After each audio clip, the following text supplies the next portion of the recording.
other stuff in your past that's of note, I guess you could say. There's an interesting thread to this season in terms of survival. Living in how we deal with water and just all sorts of other things about just the basics of life.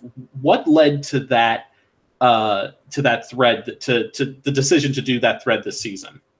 Well, the show is not. We didn't call the show Bill Nye idly muses about things that aren't important. Show.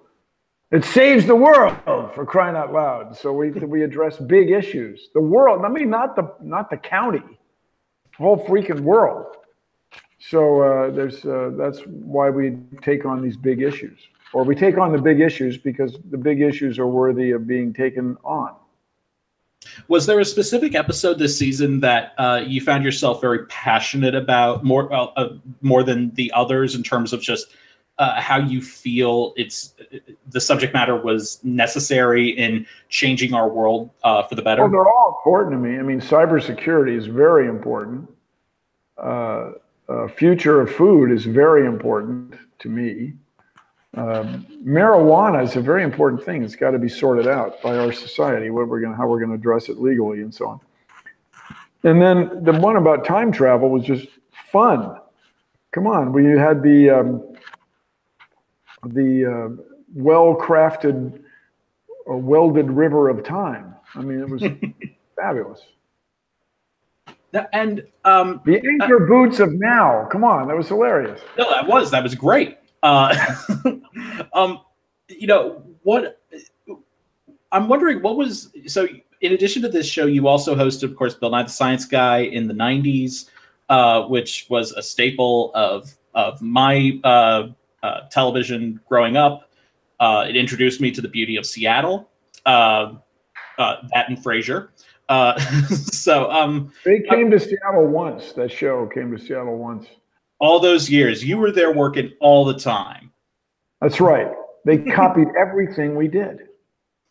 Those elitist bastards. Anyhow, they have good taste. So, I'm wondering how different is the approach to writing this show you're on right now, Bill Nye Saves the World, as opposed to Bill Nye the Science Guy? What's the difference in the approach? We have segments with celebrities that are, it's more adult style humor. And we have a talk show. We have a panel of guests with me asking them questions. But we have a cold open, we have a close, and then we did this thing, Bill Meets Science Twitter, which was inspired by getting tweeted upon by a guy who studies the parasites to corn plant roots. And that led to a whole 12 different Bill Meets Science Twitter guests. It was cool. Is there that's always been one of my favorite parts of the show. Is there a specific scientist that you just found very fascinating that really has stood out to you in all the ones that you've done? Well, they were all cool in their way. I mean, turning wastewater into beer was pretty cool. And the woman that discussed quantizing or thinking of time as being in particles like a beam of light is in photons, that's quite a thing. She's running mathematical models where time doesn't pass continuously, but in packets of time. Is that even imaginable? That to me was cool. And I dug the fish farming gal with comparing the energy cost of raising livestock with the energy cost of raising fish. That was fascinating. Yeah, well, it's just cool that fish float, so they don't need legs and heavy bones to live their lives. So it's just insightful insight. So, and the guy on cybersecurity who could just break into your computer and take pictures. Yeah, although I kind of just operate as I've just resigned to it by now. Well, you say that, but I infer that you're a Yankee fan. So yes. I would send you a bunch of Yankee stuff after I hacked your account. I wouldn't complain about that, but I see where you're going with that. All right, okay. I'd send you a bunch of Met stuff. just to make you Okay, crazy. now we have a problem. Now we have a problem. But as a Fairfaxian, you should be a Nationals fan. Well, yeah, I root for the Nationals most of the time, but I have a special connection to the Yankees. So they're playing. They're going to play interleague play in about a month. Yeah, they're playing right now at Nats Park. Oh, that's right. They're playing. Yeah, they're playing right now. Yep. And in New York in a month. But everybody in this town's watching the Capitals game right now. So that's cool. That's cool. Well, we should be skating because it's almost June. But go Caps. I'm a nominal Caps fan. Go for it. Love them, even when it's hard to. So I wanted to ask you about your career in general. Also, before you were in entertainment, you were an engineer at Boeing, correct? Yes. So, and Marco and a shipyard called Marco and Sunstrand Data Control, and then microencoder and AvTech. I had part-time jobs when I was trying to write jokes. So what led to the decision to leave that field and go into entertainment? People don't regret what they do. They regret what they don't do in general. So I figured if I didn't leave right then, I would never do it. You have to do it while you're young. It's really hard to do it in the middle of your career when you're trying to raise a family or something. So yeah, I took a chance. I took a leap. I leapt. And where did that leap lead you? Here we are. You and I are talking at last. We finally meet electronically. It's been a life's dream. No, it's good. It led to the Science Guy show. And then maybe when the people like you who watch the old show come of age, they will, dare I say it, save the world. For us, for humans. The world's going to be here no matter what we do. We're going to save it for us. That's always a good point to point out. It's going to be here. Keep in mind, the Earth's going to be here no matter what humans do. You want to save it for humans. Exactly. One of the other things I read about you, so you went to Carnegie Mellon, correct? No, I went to Cornell. Cornell. Especially in robotics. And you got a chance before you started your show to meet with Dr. Carl Sagan. Well, yeah. I took one class from him when I was I took a freshman level class as a senior for kicks, and it changed my life.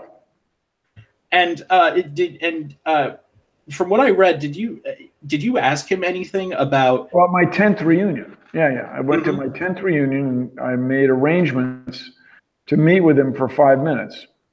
Now, let us understand, this was done by paper mail. This is technology that a lot of you maybe not remember. And it was interacting with his assistant by means of telephone. This is landlines. This is an extraordinary time. And he agreed to meet with me for 5 minutes, and he told me kids resonate to pure science. That was the verb he used, resonate. Kids resonate. So I really embraced that idea. I thought, you got to do pure science. And so when they had a shot at doing the show, that's what we did.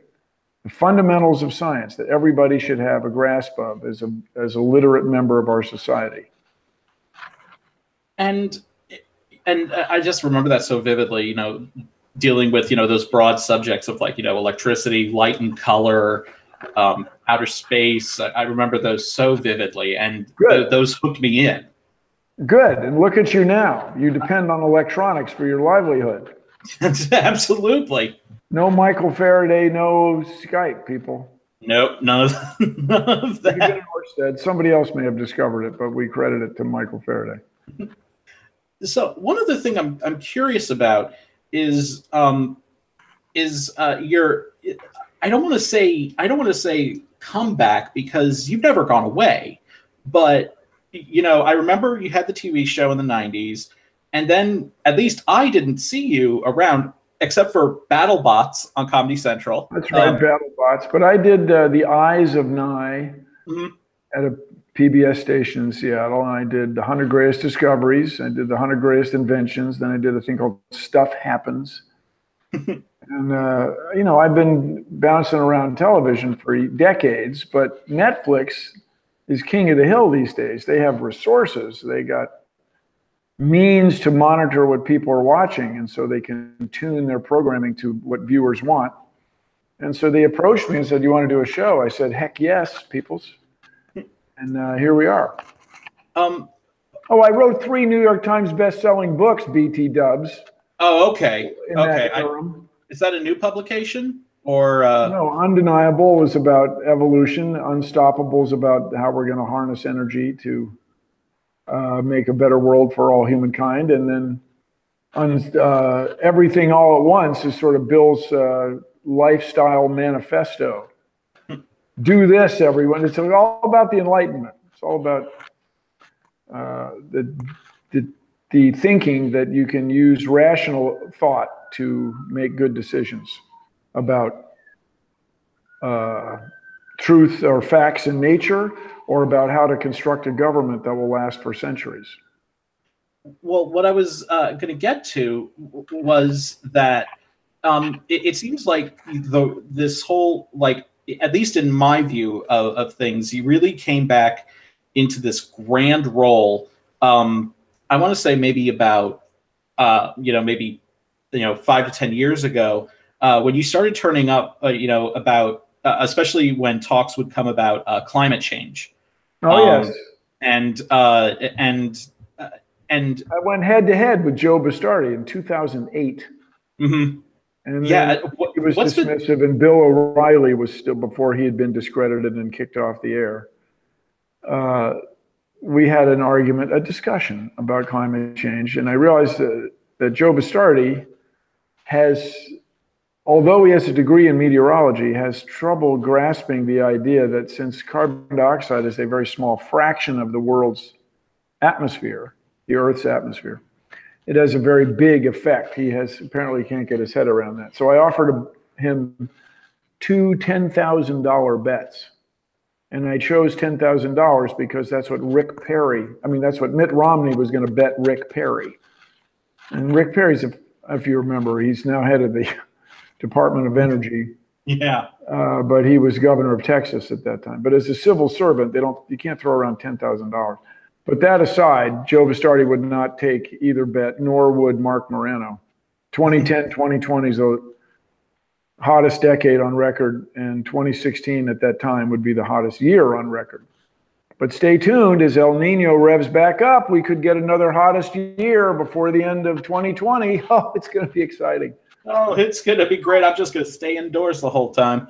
But I'm wondering, I've seen you do all these debates with people about various subjects like climate change, evolution. Specifically regarding climate change, what's the most frustrating argument that you encounter with people who either deny climate change is happening or just don't think it's that big a deal? Well, we use the term contrarians. That's a good one. Contrary for the sake of being contrary. But the most difficult thing is, of course, they ignore the evidence and they cherry pick data. If you go to the right satellite data set that hasn't been adjusted for time of day and season of the year, it can look like the world's temperature is not going up at all.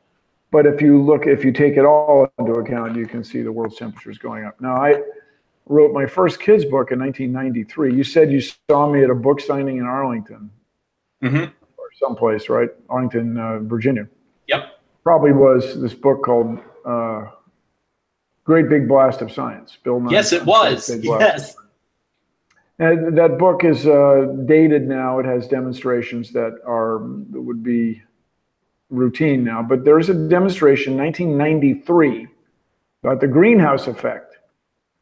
And we've hardly made any changes at all in our energy use and so on since 1993. Things are less inefficient, but still, we haven't done the big scale sweeping changes that I think we need to preserve the quality of life for as many people as possible.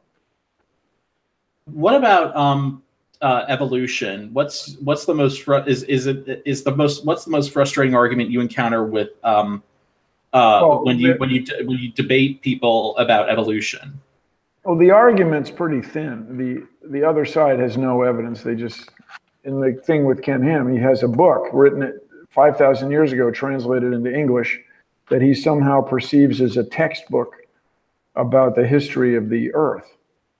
And he's got an idea that the Earth is 6,000 years old. And that's not great, but it's okay for him to lead his life doing that as long as he pays taxes. But the problem is trying to teach that to young people, because what you're showing them is something that's clearly or patently wrong or false, presenting it as, trust us, that we're grown-ups, this is what you should think and believe. And so then this leads to conflict because it ignores science, the process of science. These same kids use Facebook, use Skype, electrical computer machines based on TTL, transistor logic.